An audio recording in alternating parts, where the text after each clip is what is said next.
know that in the days when scriptures spoke of messengers, evangelists did not exist in those days. Apostles did not exist in those days. A prophet was anyone who came in the name of the Lord or who claimed to have divine messages. That's what a prophet is.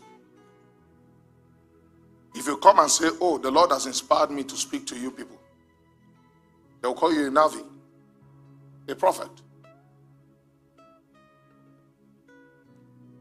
When Yeshua came and he was trying to cause a revolution in the temple by chasing out the people that were defiling the temple, famously known as the cleansing of the temple, what did the Pharisees ask of him? He said, give us a sign to show that you have authority to do this, to show that even our master was radical when it came to preserving the originality. Now, if you don't understand what I'm saying this morning, you may think I'm talking about just going out and talk about Christianity. No. Understand what we had, then you will know where we're falling from. So the burden of Yeshua was not that religion had evolved. The burden of Yeshua was not that people were not coming to the temple. People were still coming to the temple. But the problem was that the temple was now serving a purpose that it was not meant for.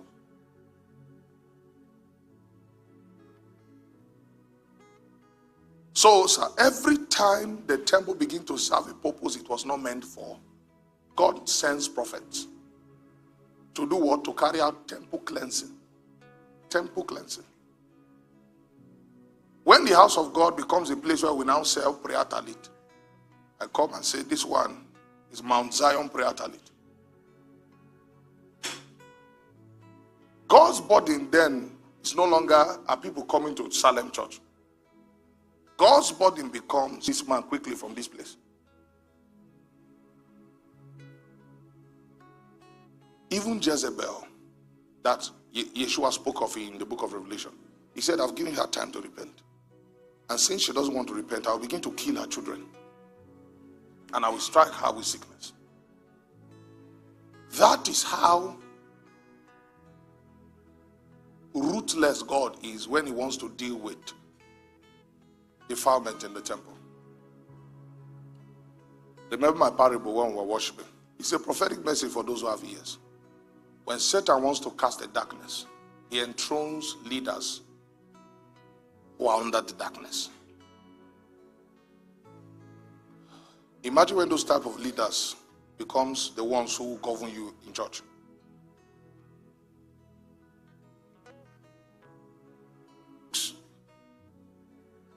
There is no form nor comeliness that you may desire them.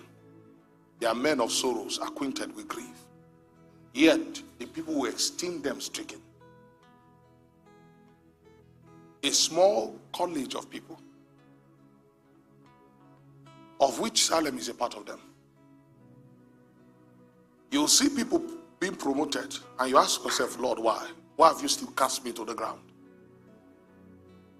Why have you caused me to still see shame? When would you avenge us? Say a little while. When I begin to say some things now, people will say you're attacking men of God or some men of God because people don't understand. You know, we live in an opinionated generation.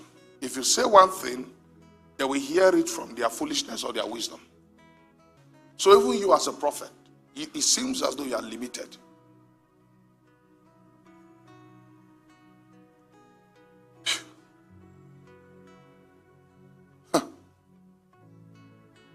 May God raise you and send you.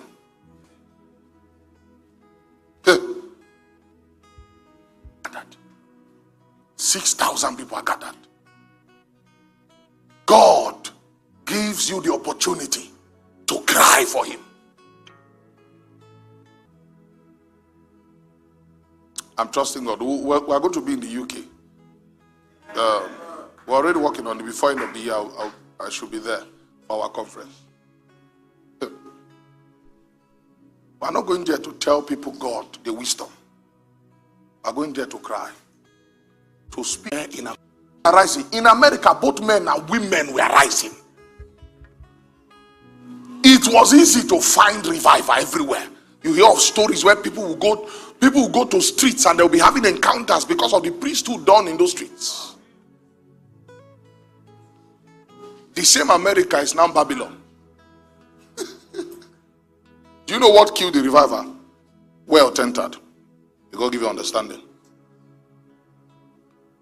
When you encounter sufferings that you can't explain,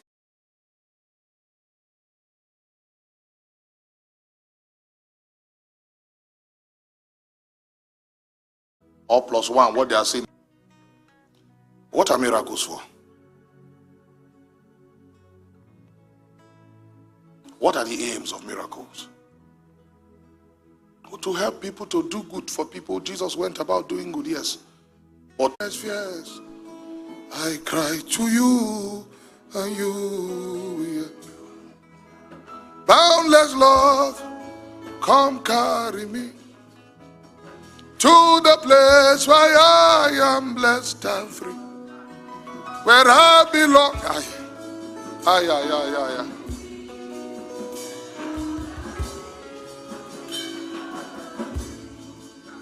Boundless love. When the people of God are driven to a corner, do you know who they call for? They call for Messiah. Messiah. Do you know even God desire the coming of his Messiah? Messiah. Boundless love, come carry me. One will become passive if it only affects this brother's church and it doesn't affect this brother's church. Oh, Christianity doesn't have a problem.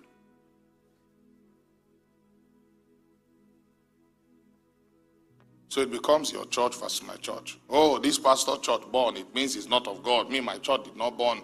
What foolishness.